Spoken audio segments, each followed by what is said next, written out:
We're both from Kansas City. I feel very much a Midwesterner. I did not know David growing up, but our grandfathers were best friends. They would literally have lunch every day at the old Mulebach Hotel, which was the Truman White House. David used to have lunch with my grandfather. It was before we knew each other. And Laurie's grandfather would say to me, David, I want to hear about school and what you're doing this summer and all those kinds of things, but I have one very important question I want to ask you first. He would ask him, how's your love life? I was about 10 or 11 or whatever. They never were interested in the answer. There was no answer. But they would break into hysterics. These two older gentlemen just found that so amusing. Little did he know that I would end up marrying his granddaughter.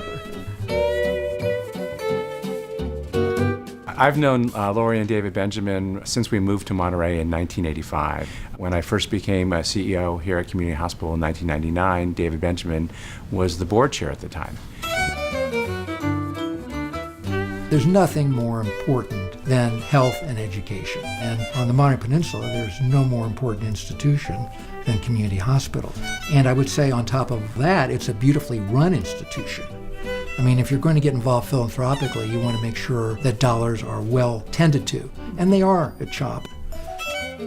I thought I was complete with my service to the hospital after my time as chair was up, but it turns out apparently I was wrong. I think David probably thought that he was all done, and just when he thought it was safe, we pulled him back in to help us with the Pavilions project, fundraising supporting our largest expansion ever in the history of the hospital.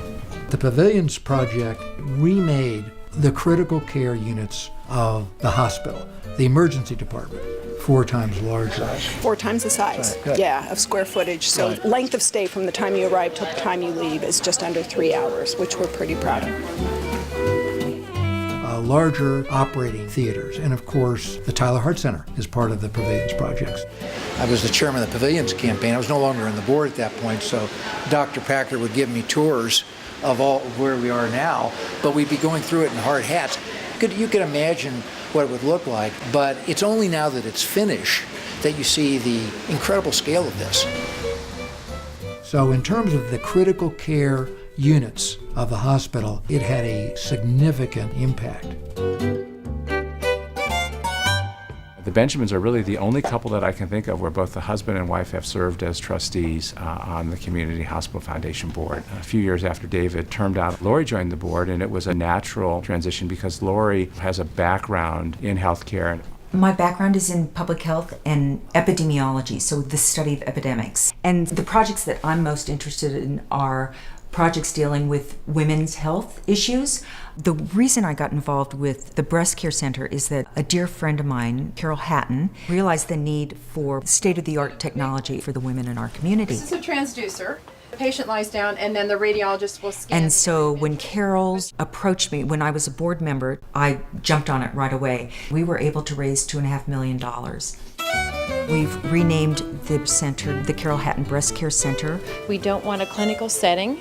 We want it to be comfortable, relaxed, calm. There are so many normal lumps that people don't need to be concerned about, but when it's you're very afraid. For a woman, when she comes to us with a concern, if she has a lump, we do everything in one visit. For the most part, we'll do the mammogram. They go right to ultrasound. We'll do the biopsy on the spot. We call it one-stop shopping, where you can come here and be called back within 24 hours. Our parents were wonderful role models for giving back to the community, and our hospital is the only acute facility that serves 150,000 people, so it was an investment that we wanted to make. And as great as the expertise is, we're still a hospital for the community.